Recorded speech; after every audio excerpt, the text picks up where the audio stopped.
Blockbuster movies देखने के लिए सब्सक्राइब करें एन स्टूडियोज और बेल आइकॉन दबाएं।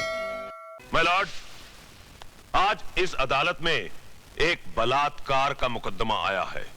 बलात्कार यानी कि एक लड़की के साथ जबरदस्ती करके उसकी इज्जत को लूटना। मेरी राय में ऐसे अपराधी को गोली मार देनी चाहिए।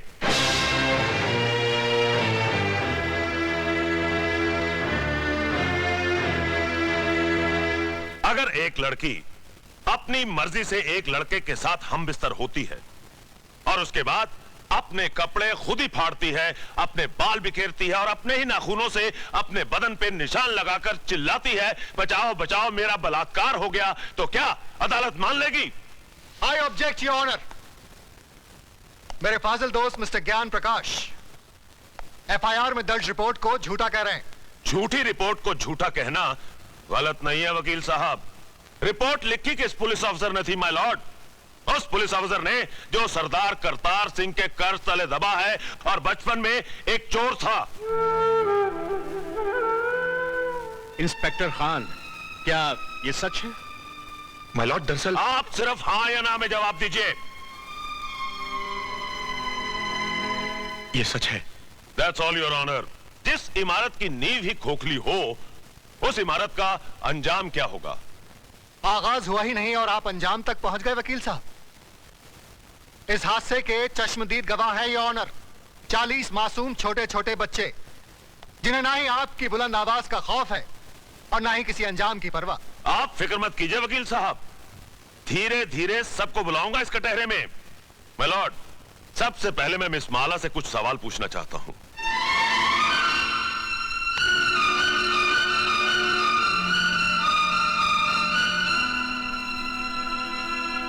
मिस माला, आपका यह कहना है कि मेरे मुवक्किल मिस्टर राज ने आपके साथ बलात्कार किया, लेकिन मेरा यह कहना है कि आप अपनी मर्जी से उनके साथ हम बिस्तर हुई और उसके बाद उन्हें बदनाम करने के लिए आपने उन पे इल्जाम लगाया कि उन्होंने जबरदस्ती आपकी इज्जत ऐसा लूटी। धंधा आपके खानदान की लड़कियां करती होंगी, मैं नहीं करती। You bloody! खबरदार, जो एक भी लफ्ज गलत बोला तो आपको शर्म नहीं आती अपनी बेटी जैसी लड़की से ऐसी बात कहते हुए?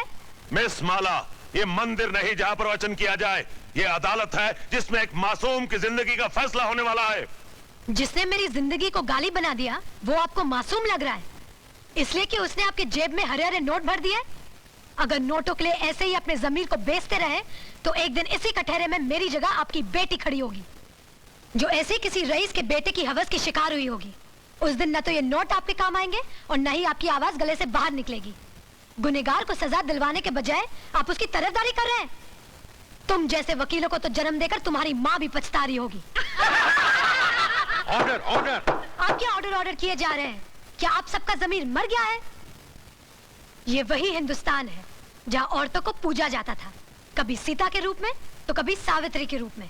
और आज उसी देश में अगर औरत को एक बार नंगा किया गया तो इसकी इज्जत को ढाका नहीं गया, बल्कि बार बार नंगा किया गया, कभी प्रेस वालों ने तो कभी टीवी वालों ने, और अब ये वकील साफ कर रहे हैं और आप चश्मा साफ कर करके देख रहे हैं।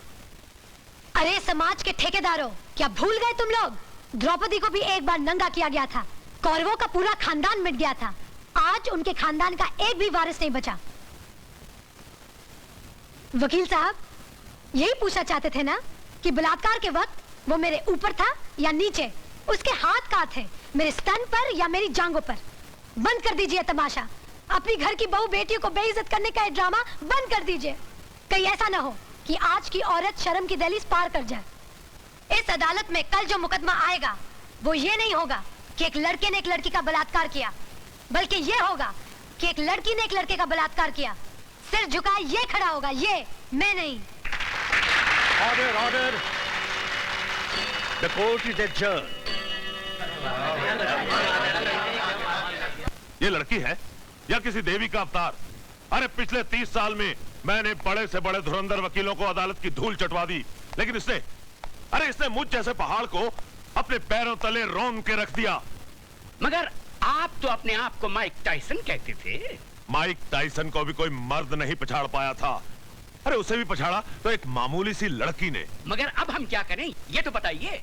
इससे पहले कि कल सुबह जज अपनी कुर्सी पर बैठे, माला को इस दुनिया से उठवा दीजिए।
खोल दे साली का मुंह, इसके मुंह में तेजाब डालता हूं।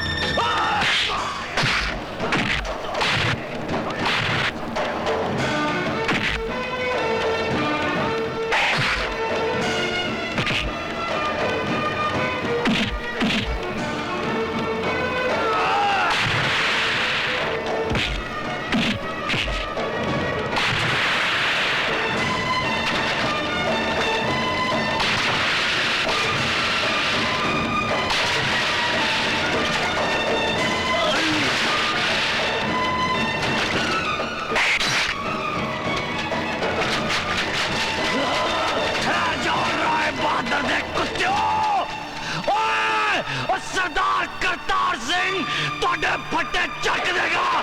क्या डरा रहा है बहादुर पैर के टकेलू। मिलोड, पिछले 30 सालों से मिस्टर ज्ञान प्रकाश इंसाफ के इस मंदिर की चौखट पर अपना माथा टेकते आए हैं। इस देवी के चरणों में श्रद्धा के फूल चढ़ाते आए हैं, क्योंकि ये अब तक हर मुकदमा जीतते आए हैं। लेकिन आज जब पहली बार इन्हें शिकस्त की हल्की सी झलक दिखाई दी तो ये बौखला गए। इंसाफ के इस मंदिर से इनका विश्वास उठ गया, इस देवी में इनकी श्रद्धा टूट गई और इन्होंने अपने हाथों में इंसाफ के तराजू की जगह दौलत की तलवार उठा ली। मेरी मुवक्किल माला को इस दुनिया से उठाने का फैसला कर लिया, उस पर कातिलाना हमला करवाया। अगर यकीन नहीं आता मिलॉर्ड, तो आप खुद ही देख लीजिए माला के जिस्म पर पड़े हुए जख्मों के ये निशान। मैं अपने फाजिल दोस्त से यह पूछना चाहूंगा कि अगर इस मुकदमे का फैसला अदालत के बाहर ही करना था तो इस अदालत में आने का ढोंग क्यों रचाया जा रहा है? जब इन मासूम बच्चों के बयान के बगैर इस मुकदमे को अंजाम तक पहुंचाया जा सकता है तो फिर इन्हें क्यों बुलाया गया है?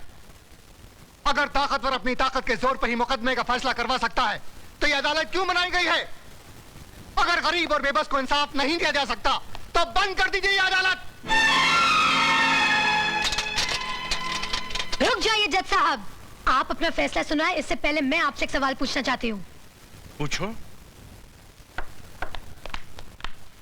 अगर मुकदमा ये वकील साहब जीत गए तो इन्हें ढेर सारे नोट मिलेंगे और इनका मौकिल छूट जाएगा, और अगर ये वकील साहब जीत गए तो इस आदमी को 7 साल की सजा हो जाएगी। दोनों ही सूरतों में मुझे क्या मिला? कानून ने मेरे साथ क्या इंसाफ किया?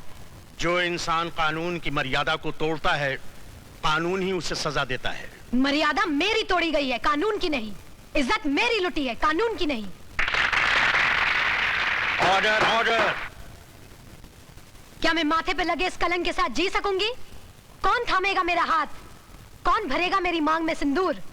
किसके नाम का मंगलसूत्र मैं पहनूंगी अपने गले में? अरे इस देश में तो सीता माँ को भी अग्नि परीक्षा के बाद माफ नहीं किया गया था, फिर मैं तो एक मामूली सी लड़की हूँ। हर लड़की बचपन से एक ख्वाब देखती है कि एक दिन उसकी बारात आएगी, उसका राजा घोड़े पे सवार होकर उसे ब्याह कर डोली में ले जाएगा। पर मेरा ये ख्वाब ख्वाब ही रह गया। क्या मेरी बारात कभी नहीं आएगी? क्या मेरा राजा अब कभी नहीं आएगा? जज साहब, क्या मैं बिन ब्याही रह जाऊंगी? क्या मैं बिन ब्याही रह जाऊंगी?